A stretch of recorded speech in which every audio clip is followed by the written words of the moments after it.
மகிழ்ந்து புன்னகைப்பதே புனிதம். கிறிஸ்து இயேசுவில் பேரன்பு மிகுந்த சகோதரிகளே, சகோதரர்களே, சில மாதங்களுக்கு முன்பாக ஒரு உணவகத்திற்கு உணவருந்த சென்றிருந்த பொழுது 18 வயது மதிக்கத்தக்க மகனுடன் ஒரு பெற்றோரும் உணவருந்த வந்திருந்தார்கள். மூவர் கையிலும் 3 அலைபேசிகள் இருந்தது. மூவரும் ஒரு வார்த்தை கூட தங்களுக்குள்ளாக பேசிக்கொள்ளவில்லை. அந்த உணவை பரிமாறக்கூடிய அந்த நபரிடம் தங்களுக்கு என்ன உணவு தேவை என்பதை மட்டும் தெரிவித்தார்கள். நானும் அவர்களை கூர்ந்து நோக்கி கொண்டிருந்தேன், ஏதாவது ஒரு வார்த்தையாவது அவர்களுக்குள்ளாக பேசி உறவாடிவிட மாட்டார்களா என்று. ஆனால் இறுதியில் எனக்கு கிடைத்தது ஏமாற்றமே. ஒரு வார்த்தை கூட அவர்கள் எழுந்து செல்லும் வரை பேசிக்கொள்ளவில்லை. அமைதியாகவே இருந்தார்கள். உணவு அருந்தினார்கள். மீண்டும் வீடு செல்வதை பார்க்க முடிந்தது. பல நேரங்களிலே நமது வாழ்விலும் கூட இந்த அலைபேசியினுடைய தாக்கத்தால் நாம் பலவிதமான கவலைகளுக்கு உள்ளானவர்களாக, பலவிதமான துன்பங்களுக்கு உள்ளானவர்களாக மாறி போகின்றோம். நம்மோடு இருக்கக்கூடிய நமது பெற்றோரிடமோ அல்லது நமது பிள்ளைகளிடமோ கூட பேச முடியாத ஒரு மனநிலையில்தான் நாம் நாள்தோறும் வளர்ந்து கொண்டிருக்கின்றோம். எல்லோருடைய வாழ்விலும் கவலை என்பது நீக்கமர நிறைந்திருப்பதை நிச்சயமாக யாராலும் மறுத்து பேச முடியாது. இப்படிப்பட்ட சூழலில் திருவருகை காலத்தினுடைய 3ஆம் ஞாயிறு நமக்கு உணர்த்தக்கூடிய மைய செய்தியாக இருப்பது மகிழ்ந்திருங்கள் என்ற அற்புதமான செய்தியைத்தான் நம் ஆண்டவர் இயேசு நமக்கு தெளிவுபடுத்துகிறார். ஆண்டவருடைய வருகையை குறித்து நாம் மகிழ்ச்சியாக இருக்க வேண்டும் என்பதை இன்றைய முதல் வாசகத்திலே நாம் வாசிக்க கேட்டோம். அதனுடைய கால பின்புலத்தை நாம் பார்க்கின்ற பொழுது யூதாவே யோசியா என்ற அரசன் ஆண்டு கொண்டிருக்கிறார்.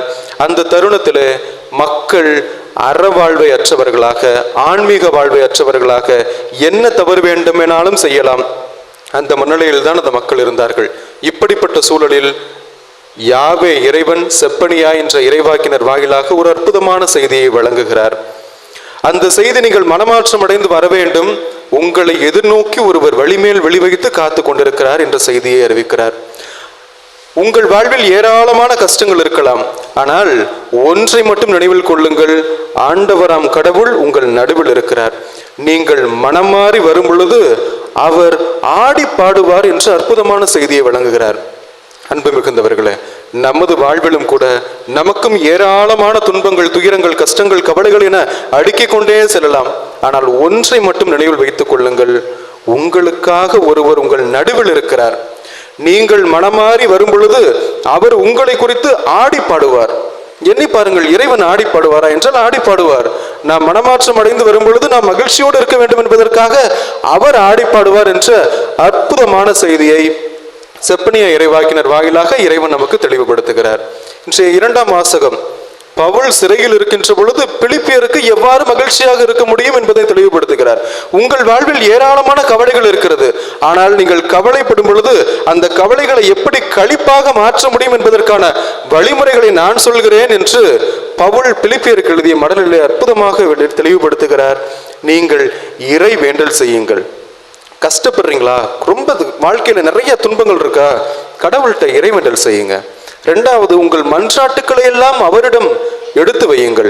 நீங்கள் மன்றாட்டுக்களை எல்லாம் அவரிடம் எடுத்து வைக்கும் பொழுது உங்கள் மனங்களில் இறை அமைதி உண்டாகும் என்கிறார். அமைதியற்ற வாழ்க்கை தானே நம்ம இப்போது வாழ்ந்து கொண்டிருக்கின்றோம். எப்போதுமே ஏதாவது ஒரு இறைச்சலுக்கு மத்தியில் தான் நாம் வாழ்ந்து கொண்டிருக்கின்றோம். அது வெளிப்புற இறைச்சலாக இருக்கலாம், அல்லது மனதில் உள்ளிருந்து எழக்கூடிய இறைச்சலாக இருக்கலாம். இப்படிப்பட்ட சூழலில் பவுல் நமக்கு உணர்த்தக்கூடிய செய்தி, இறை வேண்டல் செய்யுங்கள். நீங்கள் உங்களுடைய தேவைகளுக்காக மன்றாடுங்கள், உங்கள் பிள்ளைகளுடைய தேவைகளுக்காக மன்றாடுங்கள். உங்கள் மனங்களில் இறை அமைதி உண்டாகும். உங்கள் மனங்களில் இறை அமைதி உண்டாகிவிட்டால் நீங்கள் இறைவனோடு இணைந்திருப்பீர்கள். இறைவனோடு இணைந்திருக்கும் பொழுது நிச்சயமாக உங்கள் வாழ்வில் மகிழ்ச்சி நிலைத்திருக்கும் என்ற அற்புதமான செய்தியை பவுல் நமக்கு இன்று தெளிவுபடுத்துகிறார். இன்றைய நற்செய்தி வாசகம் உணர்த்தக்கூடிய அற்புதமான செய்தி என்ன தெரியுமா?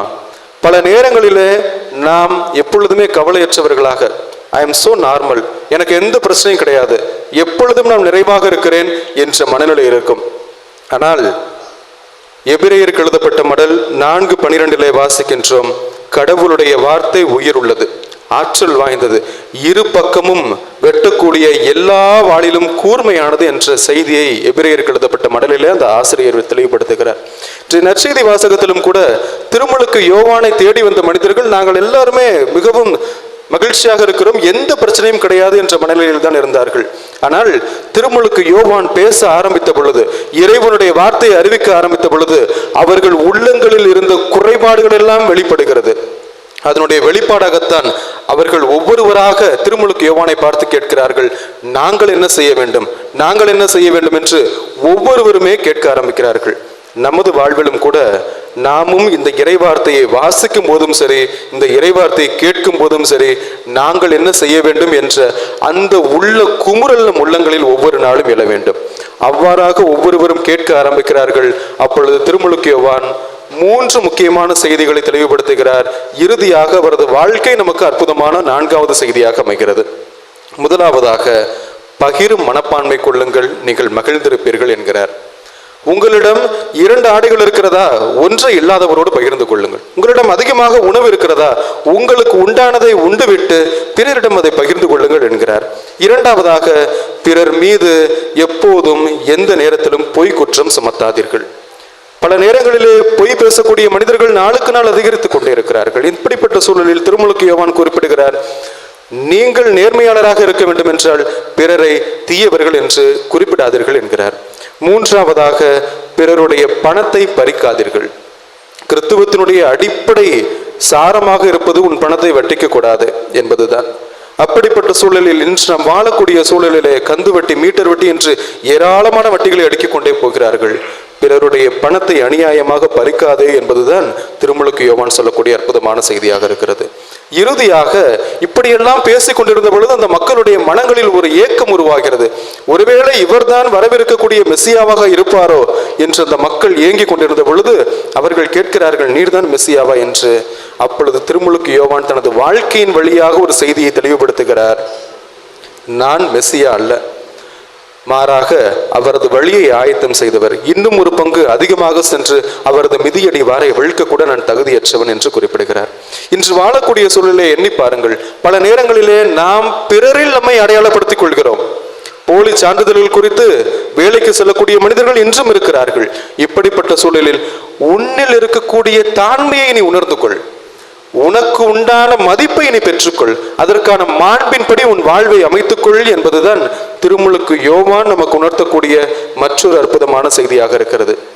இந்த மகிழ்ச்சியை நாம் எவ்வாறு வெளிப்படுத்துவது? நமது புன்னகையின் வழியாகத்தான் நமது மகிழ்ச்சியை வெளிப்படுத்த முடியும். அறிவியல் அறிஞர்கள் குறிப்பிடுகிறார்கள், பிறக்கின்ற குழந்தை அதனுடைய 3 வயது வரை ஒரு நாளைக்கு 300 முறை சிரிக்குமாம். ஆனால் காலப்போக்கில் மனிதர்கள் வளர வளர ஒரு நாளைக்கு 20 முறைக்கும் குறைவாக சிரிப்பதாக குறிப்பிடுகிறார்கள். நாம் பல நேரங்களிலே முறைக்கக்கூடிய மனிதர்களாக இருக்கிறோம். 1000 முறை 2000 முறை ஒவ்வொருவரையும் பார்த்து நம் கண்களாலே முறைத்து அவர்களை எப்படி அடிபணிய வைக்கலாம் என்று எண்ணுகிறோம். இல்லை, நாம் புன்னகைக்கும் பொழுது இதயபூர்வமான புன்னகை 45 நிமிட ஓய்வுக்கு சமம் என்றும் அறிவியல் அறிஞர்கள் குறிப்பிடுகிறார்கள். ஆகவே நமது புன்னகையின் வழியாகத்தான் நமது மகிழ்ச்சியை வெளிப்படுத்த முடியும். காலையும் மாலையும் எப்பொழுதெல்லாம் நேரம் கிடைக்கிறதோ கண்ணாடியை பார்த்து புன்னகைத்துக் கொண்டே இருப்போம். நிச்சயமாக நமது புன்னகை நம்ம உடல் நோய்களிலிருந்து நமக்கு மிகப்பெரிய தீர்வாக அமைந்திடும். அன்பிற்குரியவர்களே, நமது புன்னகை கண்ணீரோடு வருபவர்களை களிப்படைய செய்கிறது. நமது புன்னகை அழுகையோடு வருபவர்களை ஆனந்தமடைய செய்கிறது. ஆனால் நமது புன்னகை எல்லளவும் பிறருடைய மனங்களை காயப்படுத்தாமல் பார்த்து கொள்ள வேண்டும். திருச்சியில் மறைந்த ஒரு அருள் பணியாளர் குறிப்பிடுவார், ஸ்மைல் ஜீசஸ் லவ்ஸ் யூ என்று. நீங்கள் புன்னகைக்கும் பொழுது இறைவன் உங்களை அன்பு செய்கிறார் என்று.